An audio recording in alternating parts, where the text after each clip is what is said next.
Hi, everyone. I'm Sam Valenti. Welcome to another episode of Backlot Pass. Today's guest is an actor and a parent coach. You might know her from the 1982 ABC sitcom Star of the Family. And these days, she is making a positive impact on families. The wonderful Katherine Saltzberg. Katherine, it's truly an honor to be speaking with you today. Well, that's very kind. It's an honor to be here. It really is. Really is. Yeah. As I said, I watched your other interviews and you do a terrific job. So happy to be here. Well, thank you, Catherine. That Yeah. really does mean a lot to me. So first off, I just kind of want to talk about, your acting career, your journey in acting, being in Hollywood, all that good stuff, all that good Yeah. stuff. So just first off, how did you get interested in going into acting? Well, I knew, like many people who, I knew at a very young age, that's what I wanted to do. My mom was a performer in London. My grandfather was a publicist in Piccadilly Circus many, many, many years ago. And I just knew that's what I wanted to do. So I got very fortunate. I got very lucky and then a little unlucky. So, but yeah, I just knew, like a lot of people do. They know what they want to do. So, Yeah, absolutely. And an interesting thing I saw kind of about your acting journey, I saw that you attended the musical theater workshop in LA. wow. So what was that whole experience like? Oh my gosh, you went so far back, and I'm thinking, who's I'm thinking, what age do you have to be to? Anyway, enough about that. So the musical theater workshop was a phenomenal workshop, and they took 11 girls, 11 boys, and the age range, maybe, I don't know if it was 16 or 17 to early 20s, that want people, kids that wanted to do musical theater, young people that wanted to do musical theater. And it was a very prestigious school, and it was heading it was Paul Gleason. And there's Paul Gleason, the actor. There's Paul Gleason, who's the theater director, who was married to an actress, Joanna Gleason. And it was a big deal. It was, and I remember auditioning, and I wasn't ready, and I came back and auditioned again, and it was a wonderful experience. It was a very serious workshop. They took acting very, very seriously, and it was a great place to hone your craft.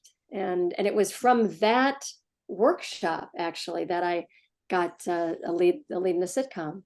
That was a very short-lived one, but a beautiful experience nonetheless for me. you know Wow, so so that's great. So then the workshop kind of led right in to Star of the Family. it did, in a way. I had an agent and I had auditioned, but a lot of people auditioning for that job had more experience, and I didn't have any experience other than high school plays, and I had auditioned for that show, and there was a casting director named Bobby Hoffman many years ago who was a big casting director. And I didn't, I probably was a little nervous, and they may not have taken me so seriously because there's big agents that have a lot of clients, and they at that time they had packaging. I don't know if they still do, because I don't have I'm not 100% active, not even 50% active in the industry. So, but Bobby Hoffman called the musical theater workshop because they were looking for someone who could sing as well as act. And so Paul Gleason, it was just a perfect timing. He said, Bobby said, do you have any, anybody there? And he said, yeah, we do. We have this girl at the time, I was called Kathy Maisnick. And he said, we read her. And he said, read her again. You missed something. So I credit Paul Gleason with getting me that second opportunity, so yeah.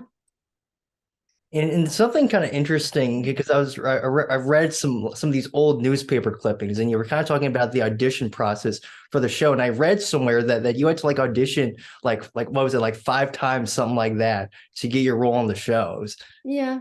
I auditioned, quite a few times, and then you go to the network, and you know there's a lot of auditions. So you're auditioning for just the casting person, and then you're going to the producers, and then you're going to the executive producers, and there was a lot involved in that audition. And actually, it was cast. They cast another actress in it who has had a very successful career.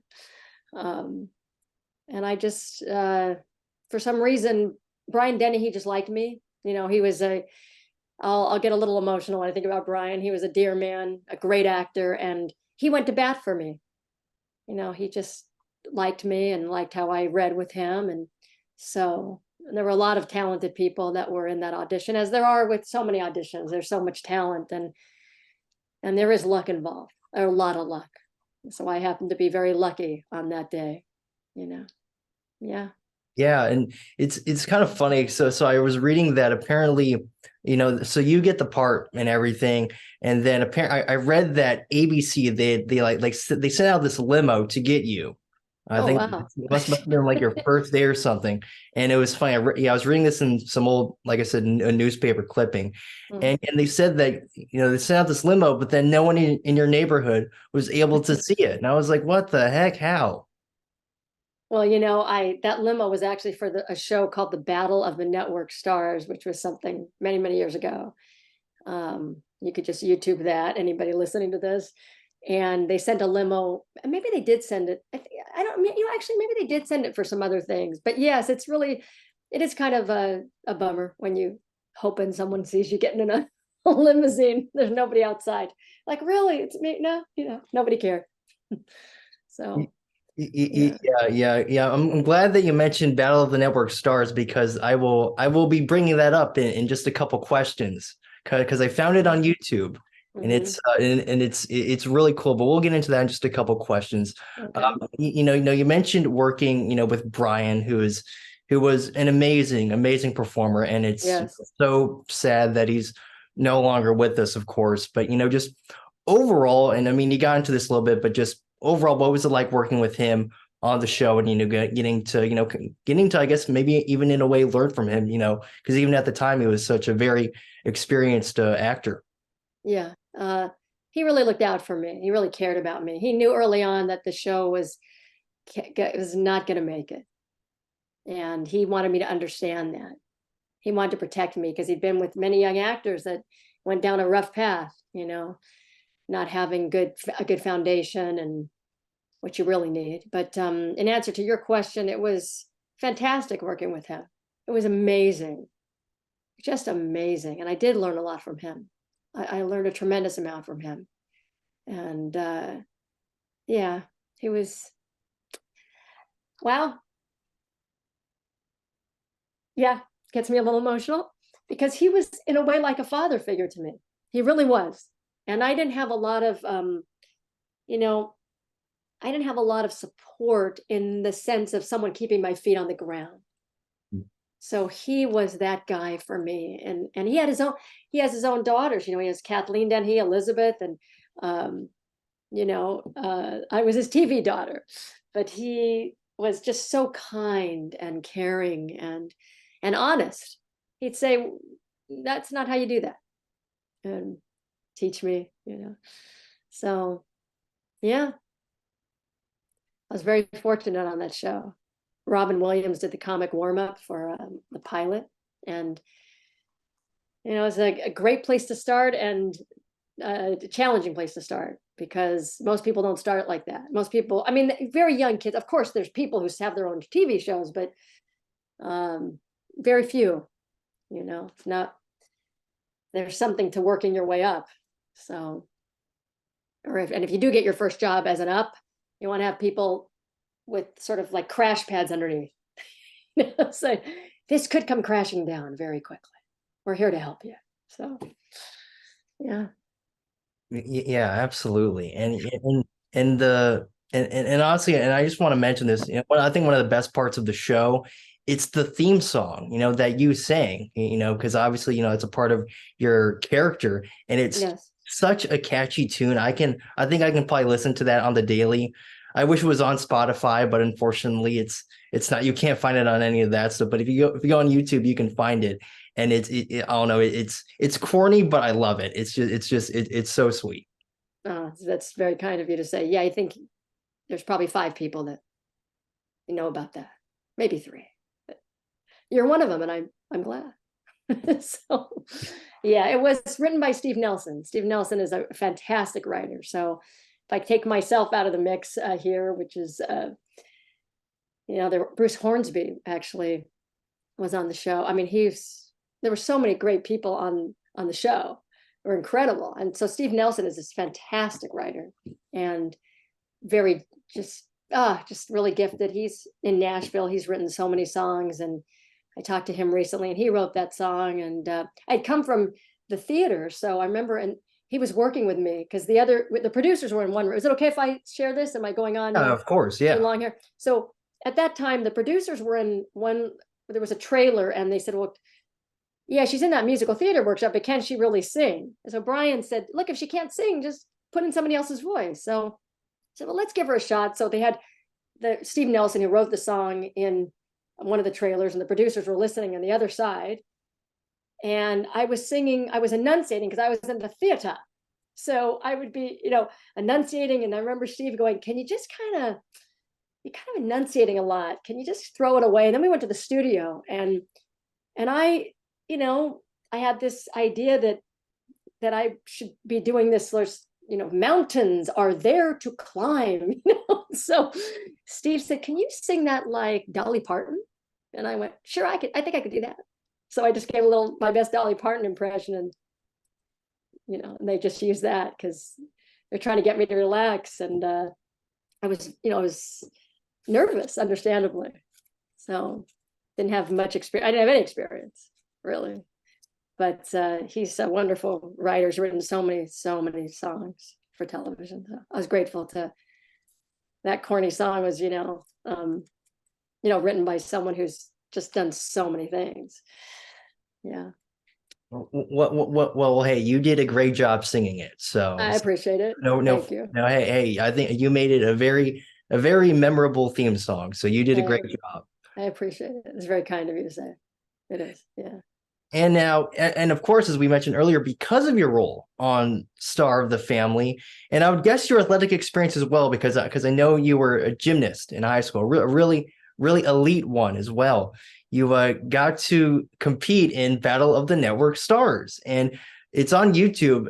If anyone is watching this, it's on YouTube. You can go watch it. You beat Melissa Gilbert in an obstacle course race, and you got interviewed by Howard Cosell. So I did. What was that whole experience like? You want the truth, or do I? No.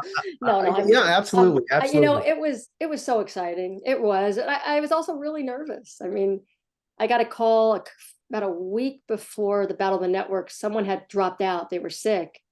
And a guy called me up who I guess produces it. I'm not sure of his involvement, but he said, "I liked your pilot. Would you like to do this?" And I said, "Well, sure." But I was around Heather Locklear and Heather Thomas and Melissa Gilbert, people that I was watching on TV. And here I was. And I was so scared. And I was really, really scared. I think I was just eating Hershey bars throughout the whole time to deal with my anxiety, quite frankly. And I really was so nervous. And you had to compete. Everyone on your team had to participate. And I didn't want to speak up. I was afraid. In fact, you had Heather Thomas, Heather Locklear. They're beautiful. I was so self-conscious about how I'd look in a bathing suit. So there was a swim competition, and I didn't volunteer for that. Then there was some other thing, and there was Heather Locklear's publicist. Oh my gosh, Sam, I may need therapy after this, but maybe this is therapy. But I haven't thought about this in so long. But I remember William Shatner, and he was such a great guy. He said to me, he asked me, he goes, "Well, what can you do?" And I went, "I don't know." He goes, "What are you doing here then?" But he wasn't mean. He was just, this is business, right? And I was so nervous. So Heather Locklear's publicist, she's a sweet woman. I don't know if I didn't break down crying, but I remember she said, "Well, what can you do?" I said, "Well, I was a gymnast. I think I could do the obstacle course." And I think she went to him and said, I think she could do the obstacle course. I was just so nervous because here was like William Shatner, Star Trek, and what was it, T.J. Hooker at that time. I mean, I just felt like I didn't really belong here. I loved doing the work, but I was so uncomfortable. And Helen Hunt, these people are just, like fish in water. And I'm going, So, but I remember, and I have a picture actually out there. It's a wonderful picture with his arm around me. And I remember that conversation. He said, well, what can you do? And I said, I could do the obstacle course. He goes, okay, you can do that. And, and I remember when I beat Melissa Gilbert, I just felt like terrible.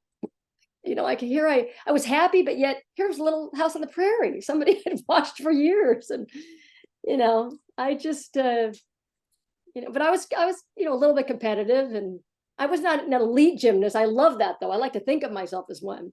There were so many people that were better on my high school team, but I acted the gymnastics pretty well in my high school. I could do a few things, but yeah, I just wish I wish I was more comfortable in my skin. And I know people watching can understand that, at that time, but it didn't take away from the excitement though, in spite of my nervousness. It was really thrilling, really thrilling. Yeah. Yeah, absolutely. I was so, when I found that on YouTube, I was just like, oh my God, this is so cool.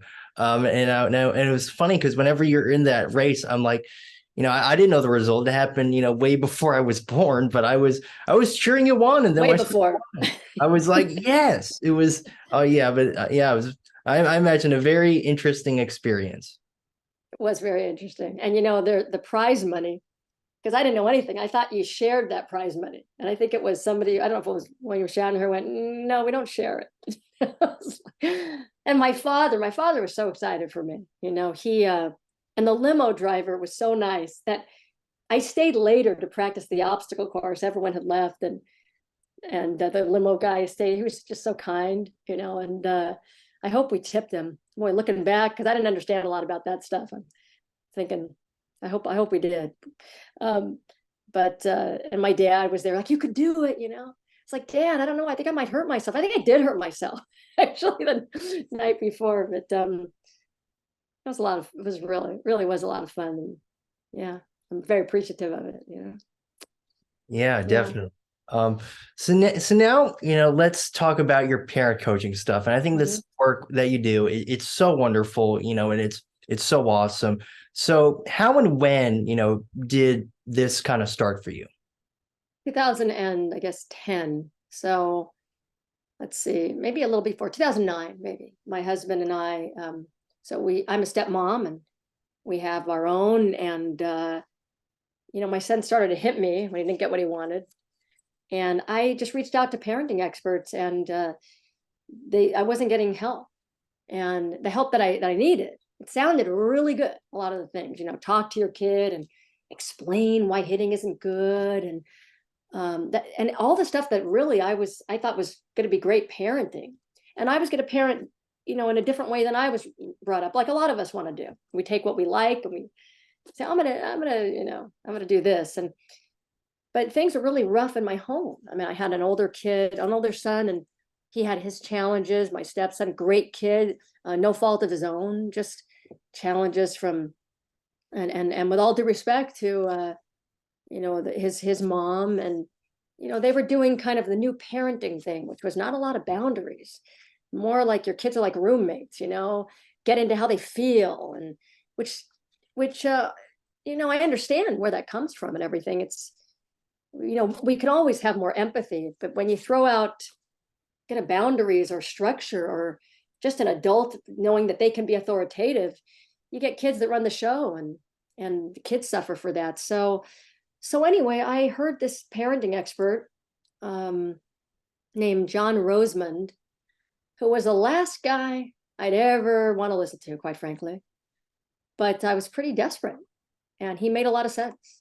So I got his book, The Well-Behaved Child, which, I know a lot of experts, psychologists especially, aren't so crazy about it.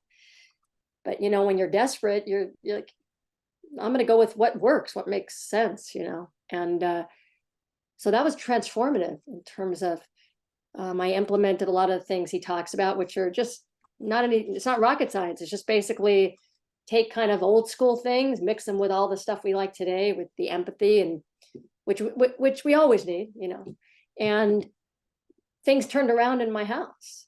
I mean, it was fast. And then my husband said, you should coach this stuff. And I said, me? No, I don't have any background. what do you mean? But other moms started to ask me, well, how did you get your son to do this? Or how did you? And so my husband actually reached out to John Rosemond and said, my wife doesn't have any experience as a therapist, no experience whatsoever. And he said, well, we'd like to have her we'd like her to go through our coaching program because we prefer that she doesn't have any experience as a psychologist, because he believes that profession has caused more problems in the raising of kids. So I'm speaking very generally, but in my experience, that was actually true, because I went to experts and they'd say, well, why is your son hitting you?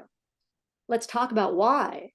And then trying to get to that cause and why, he was still whacking me. So, and there's exceptions to everything. And I say this, I love therapists and they're necessary. And I've had quite a few, I have to say, that have been exceptional.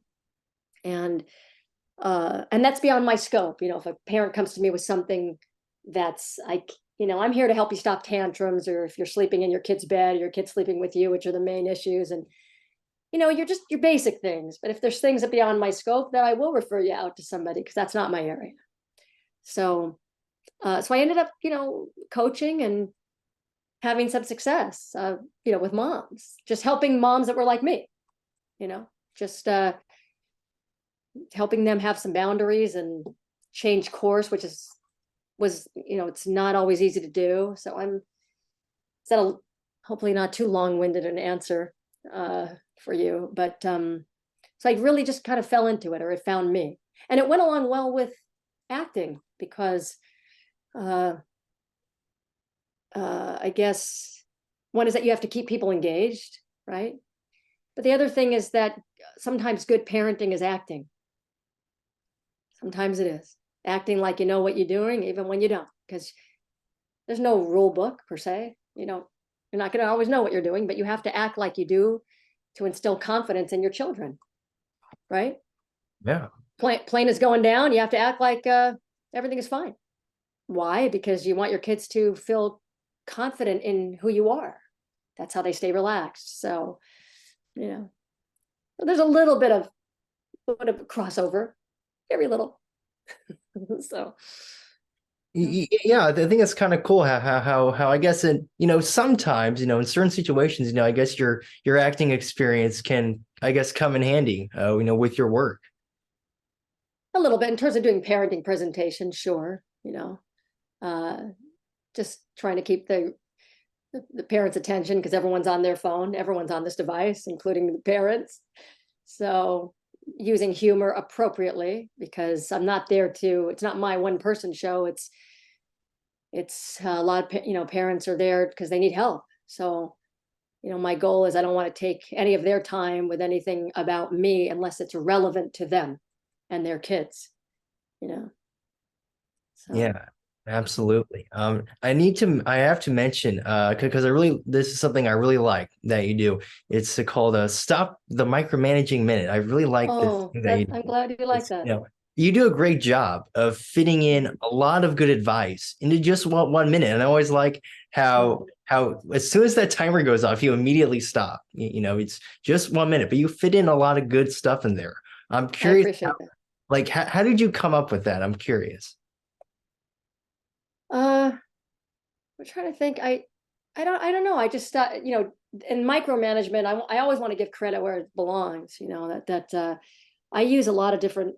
I use different sources to my coaching, but John Rosemond talks a lot about micromanagement and how that's the problem with moms today, is they're micromanaging every aspect of their children's lives, from 3 and up, because you have to micromanage a baby, of course. But so I guess that's part of my job. So it's just to help moms to stop micromanaging, but I really want to give the credit to him, and because that's what he helped me to do. And I don't want to micromanage everything.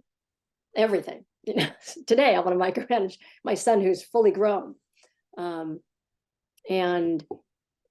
because it's just what we moms kind of do today, generally speaking, and so so the minute was that I don't have a lot of time, and I've learned when people, I guess from people coming in my inbox, where if somebody has something for 1 minute, I can get my head around that.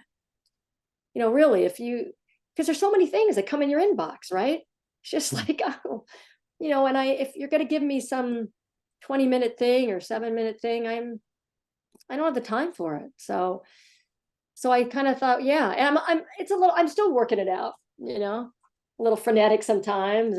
But if in 1 minute I could give something, then I've taken 1 minute of your time, because moms are very, very busy, so their time needs to be spent with their kids, and coming up with a date night or something, or what they need to be doing. So I don't know if I think I came up with that. I don't know. Maybe I saw someone else do something.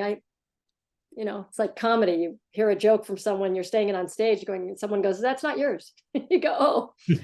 So, I guess right now, at least, I think I came up with that. But you never know. Someone could write me and go, "No, you didn't." It was like, "Oh, stop the manure minute" or something. Oh, that's where I saw it. Okay. I don't know. So anyway, yeah. But it's interesting because I think it's actually a really, really good thing that you're doing. And it's not just because of the advice, but it's because people's attention spans have gone down so much. Yes. It's like, that's why, all these people are on things like TikTok these days, because, it's like, oh, you just need to get something in like 10 seconds and then on to the next thing. So it's kind of a good thing that you're doing, is that you're packing in as much, advice and advice and wisdom, into just a short little amount of time. It's kind of a good thing. Yeah, it's a good thing for me too, because I also only have so much time. So, Yeah, but you're right exactly. about that. The attention span is, yeah, we're in a different world. So Yeah, and it's interesting because well, I have this right next to me, but it's like we a lot of people are getting so caught up in these things, and it's just we're living in this digital age. Everything's things yeah. are just always changing, and yeah, it's crazy. Mhm. It is crazy. It is crazy. Yes. Yes. I so want to ask you questions. I don't want to take your time, but I do. I didn't get to learn really. I went and watched the interviews, but you're is this what you want to be doing? What do you ultimately want to be doing? Do you mind Yeah, yes, yes. answering? I love doing interviews like this. Talking to people. Mhm. Now if I could just do this for a job, well, I would love that. But what I'm going to school for, I'm at Arizona State. I'm going to school for sports broadcasting. So I guess it's funny that I mentioned Howard Cosell, because I guess I Mm. would like to be doing maybe what I guess he did back in the day. So. Now, is Dave Rubio the volleyball coach there? Dave Rubio, is it Arizona State? No, I mean, no, he's not. He's Arizona U. Wait, this is embarrassing. Anyway, um, Yeah, just yeah. thought I of think it. we have a different volleyball coach. Yeah. Yeah. So I guess Dave Rubio is at. Do I get it right? There's Arizona U, right? Did I Yes, yeah, have a yeah, mistake? yeah, Okay. yeah, yeah, yeah. Yeah, U of A. Yeah, we don't. yeah, he's there. Yeah, that's where it is. Anyway, my husband was very, very close with him. He coaches the girls women's volleyball team there. Oh, So really? Wow, that's awesome. Wow. yeah, yeah. Yep, that's right. So Well, that is really cool, and it's just too bad that that we don't like that school, because that's our rival. So oh, okay. that's, So I yeah, don't there's know. a Hmm, I don't there's know. a there's a heated rivalry there. Okay. But anyways, I mean, this interview is about you, so let's get Yeah. back let's Sure, get sure. back to Okay. you. All Um, right. Now, I'm curious, just in case, let's just say there are like new parents watching this right now, and they're just, maybe they, of course they don't have experience in this stuff, and it's like they're, like I said, new parents. What Hmm. would be your biggest piece of advice that you would Hmm. have for a couple that's just kind of new to the whole parenting experience? Stay away from a lot of parenting literature. So, no, I would say make sure your relationship, whether you're a single parent, right? Whatever your relationship, you know, whoever your partner is, your husband, your wife, make sure that's the center of your family. That's what's the most important, is don't ever lose sight of that. It doesn't mean that you're not, you know, your kids are not important to you, obviously. I'm just saying that it's very, very important that your children, when your children feel very relaxed when they know that your relationship is solid. That's what makes them feel secure, and to stay on the same page. And that's probably the most difficult thing for parents to do today, is to stay on the same page.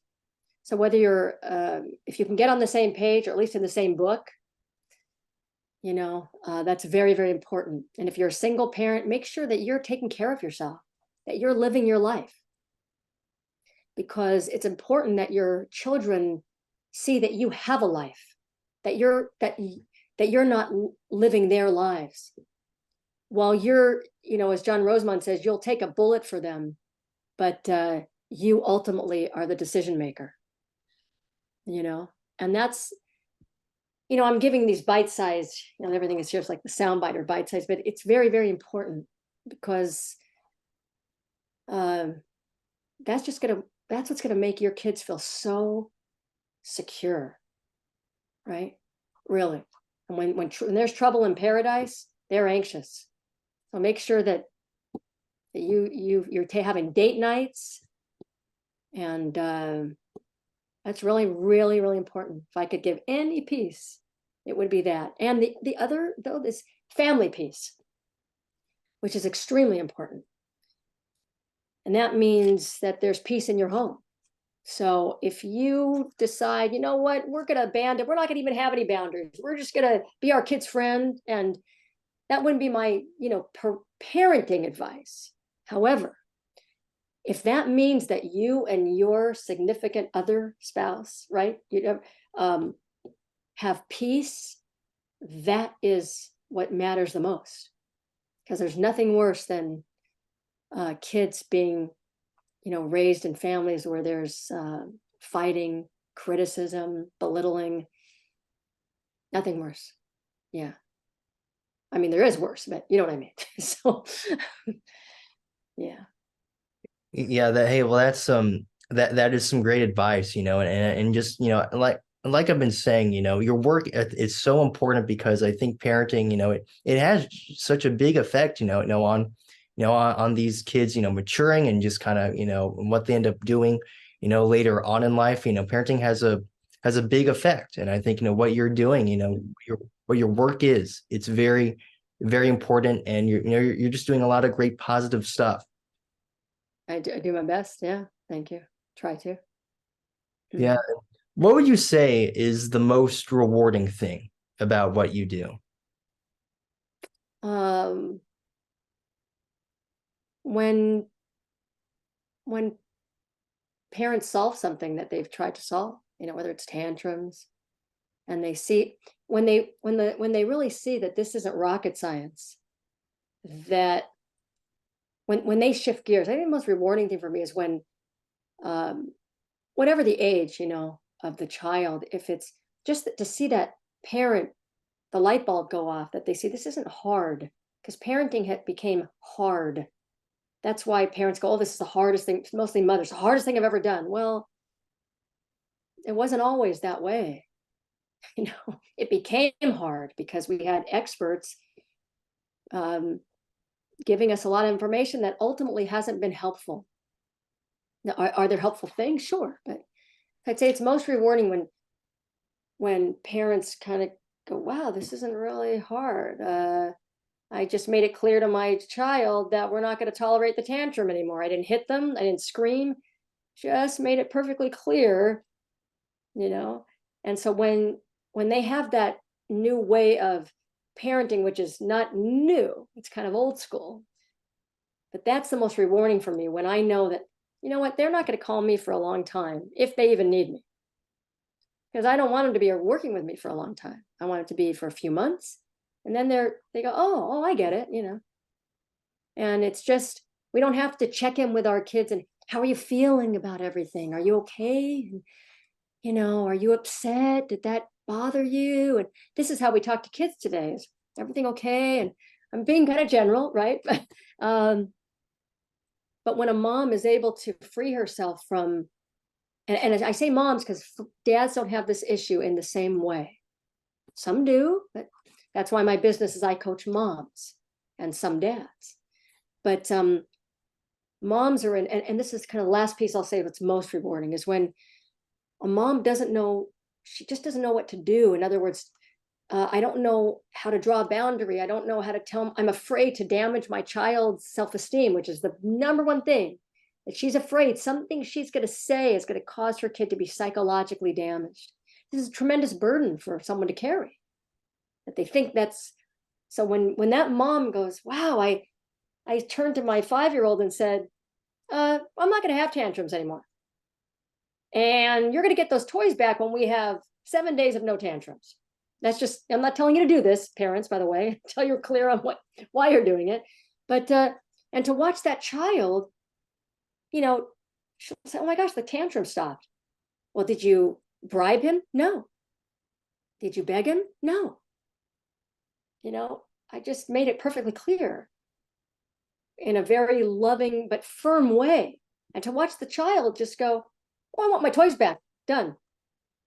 That parent gets to see the free will of the child, that they're separate and that you can only create the circumstances for the child to make the decision to stop a behavior. Because parents are trying to stop it all the time. You go, is that working? Well, I talk to him every day. Well, he's only 4. When you say, well, you know, the tantrums are not, we don't like him anymore. And you're not going to, is your kid going to turn around and go, when you put it like that, Mom, that's what John Rosemond always says. When you put it that way, Mom, it's the way you frame that. It's kind of Dr. Phil-like. I agree with you. I'm going to stop those tantrums right now because everyone's reasoning with their kids. So this is a long-winded answer of when a mom understands with a child from, let's say, age 4 to about 11 or 12, you can't reason with them. I mean, you can as they're old. You can give a reason. You can give a reason, but you can't reason with them like they're an adult, like a roommate. You know, it's like, and so when a mom, you know, or a dad really gets that, they go, wow, I get that. Then I know my work is done. They don't need me. Their work is done. It doesn't mean they're not going to have problems or issues or have to discipline at times, but they are not going to be so delicate and afraid of their kids. They're going to know that they could even make a mistake and they're human. It's not gonna, their kids aren't going to be in the fetal position looking for a safe space for someone to hold them when they're in college, with all due respect to safe spaces. And I need my own some of the time. I'm talking about your kids. Okay. So, but that, and to know that, and that's how you raise a resilient kid. If you're going to keep treating them like that, how are they going to be resilient?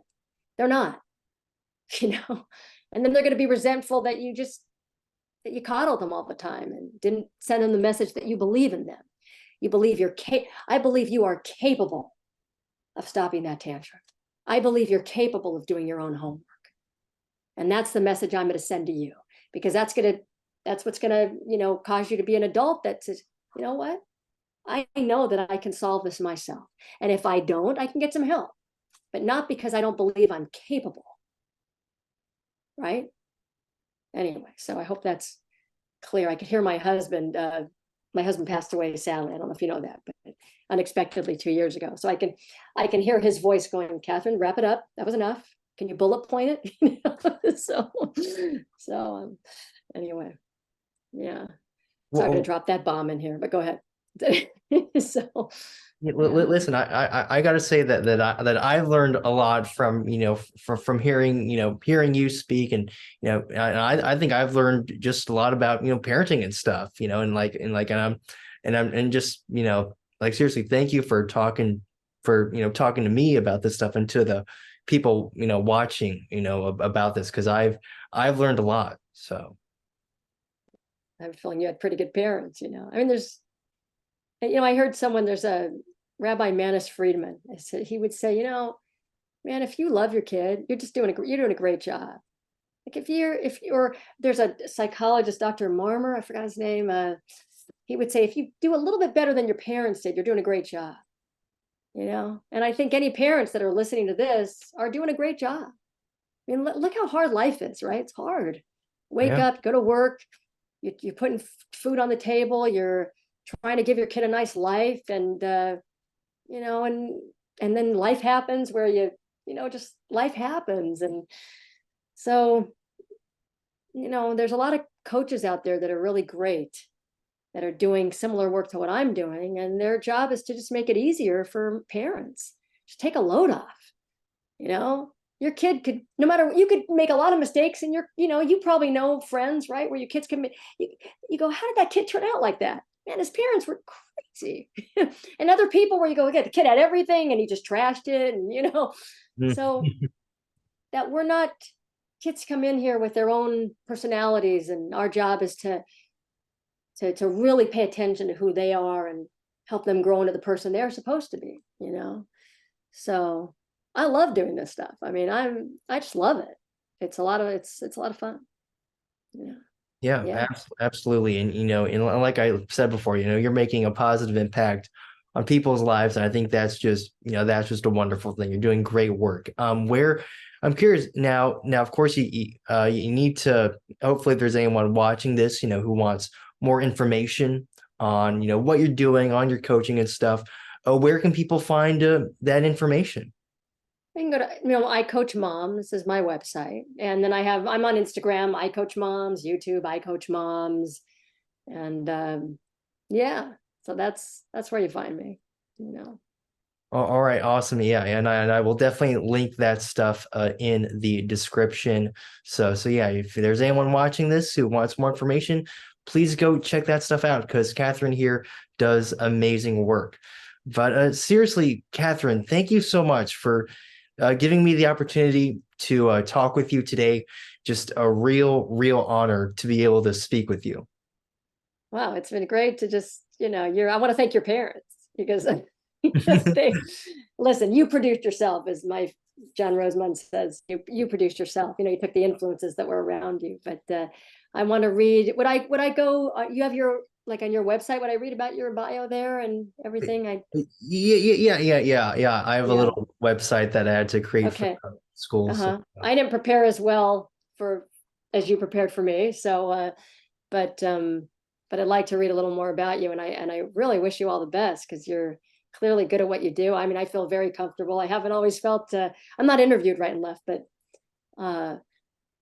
there's people who really make you feel so welcome and comfortable, and as opposed to like a firing squad. So, so that's really, and I wish you all the best. I hope that I don't, not hope, but you're doing just great. You're well on your way to sports broadcasting, right? Yeah. Did I hear that right? Yeah. Yeah. And do you have any favorite teams? Besides your school, but can you say that, or is that? Yeah. I mean, of course, I love all the Arizona State teams, of course, but Mhm. I'm it's interesting. My mom's from Chicago, so she made me a fan of like the Cubs and the Bears and Okay. stuff. And Okay. then, but right now where I'm at, it's my hometown of Dallas. So Oh, that's your hometown. yeah, so I love the Mavericks and the Stars Oh, and the Cowboys as well. I do like the Cowboys, even though not many people like them. But yeah. Do you watch Shark Tank? Did you ever see that or no? yeah. You and your sister were on it. Yeah. So the only reason I thought of that is because Mark Cuban and the Mavericks. Yeah, Yeah. yep, the So, Mavericks. Yep, yeah, I know that. Yeah, that was a lot of fun. But that that was the best pitch I think I've ever seen on the show. It was amazing. yeah, I'm really proud of that just because it was an ode to my father, really was. It was, but and they were nice, and Mark Cuban, they were all nice, it's like just when I think there's gonna be a firing squad, there's like, oh, these people are really nice. So yeah, but anyway, so but okay, so I guess is that our time here? Yeah. So Okay. All right. Well, I didn't know if you had anything else. Okay. Well, gosh, it was great to meet you. I'll get ready for my 7 o'clock. Got a mom with a lot going on, so I gotta hopefully have a good solution for her, right? yeah, of course. Well, hey, you're gonna do great. So Thank you. I just appreciate like it. you always do. So.